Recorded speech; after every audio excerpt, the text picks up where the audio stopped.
Hello, all my cultivational cohorts. I just wanted to cover a little bit on how I've modified the way I'm doing my fermentation vessels for my wood chips, for my outdoor wood-loving mushroom beds. Essentially, what I'm doing is I'm reusing what's known as a SCOBY on top of here. Um, and it's giving me a lot better fermentation, a lot quicker. So, and if you were into doing outdoor beds, you need a lot of fermented wood chips, a lot of material to be able to put into those large beds. So this is wonderful. I'll show you what it looks like.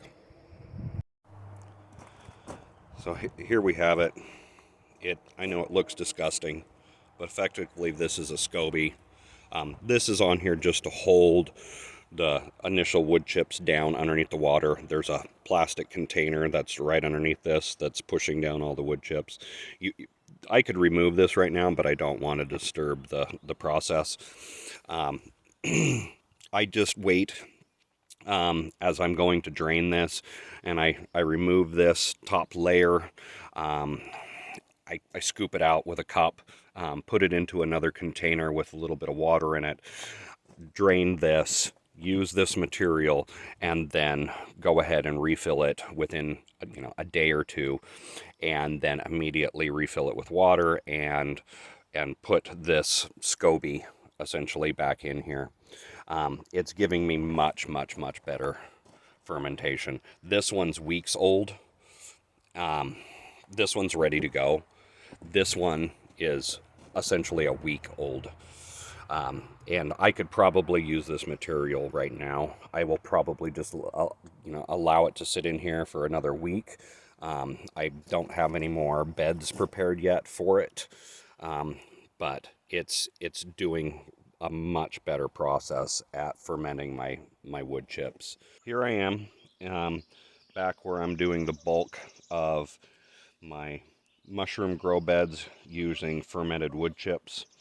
Um, Before I was using, raised beds or garden areas, um, various other, areas, but I wasn't doing it much more than 6 to 8 inches.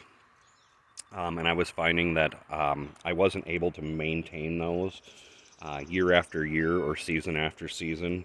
Um, and so I heard another podcast with another mycologist up in Washington State, and he was saying that you needed to dig much deeper. So I've gone with a 4x4, and I'll show you here. This is a 4x4 by 2 foot deep wood chip bed, and this one I just have it about halfway full, as you can see.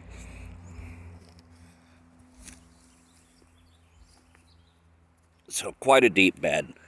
This is doing much, much better as far as, the amount of mushrooms that I'm getting out of a bed and the size of the mushrooms that I'm getting. Um, Again, these are just for wood-loving mushrooms that, this is going to work for. This isn't going to work for something like lion's mane, of course. But any of you that are doing the mushroom beds, it's doing amazing. I'll skip down here. I have lots of them. And you can see some of the size of these mushrooms that are in here. They're quite large. That that's half the size of my palm, probably, or the majority of my palm.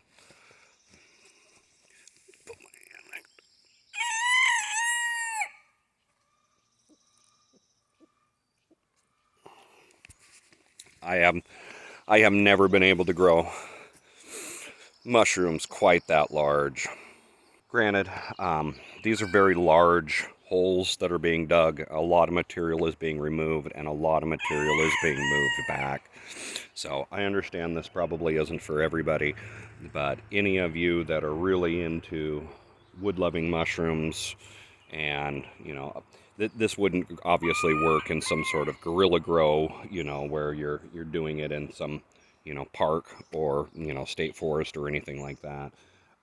But if you have the room and you have a backyard or any amount of property at all, This is absolutely the way to go. Like I've said, you know, this is amazing down here. Like I said, these are massive mushrooms, and this will be right about, I think this is the 10th time this spring that I've harvested out of this bed. So even though there's large mushrooms in here, it's not very full. But it's almost summer at this point. Um, this bed has just produced massive amounts of mushrooms so far. A little bit of grass on top, and they just keep coming. Water your beds, you know, once a week, depending on where you live, you know, what your moisture levels are. These are amazing. You can see a whole bunch of pins coming up there and there. This bed is just going to keep producing and producing and producing. And with any of the other beds that I've ever done before as well, they needed at least a season before they did any fruiting. I did this right at the beginning of spring, and it just keeps fruiting. Like it was fruiting within weeks of putting this together. So I am thoroughly impressed with doing deeper beds. So if you're into doing that, this is the way to go. That's all I had today. So thank you for, you know, watching this video. I hope you got something out of it, and I'll see you down the trail someday. Have a good one.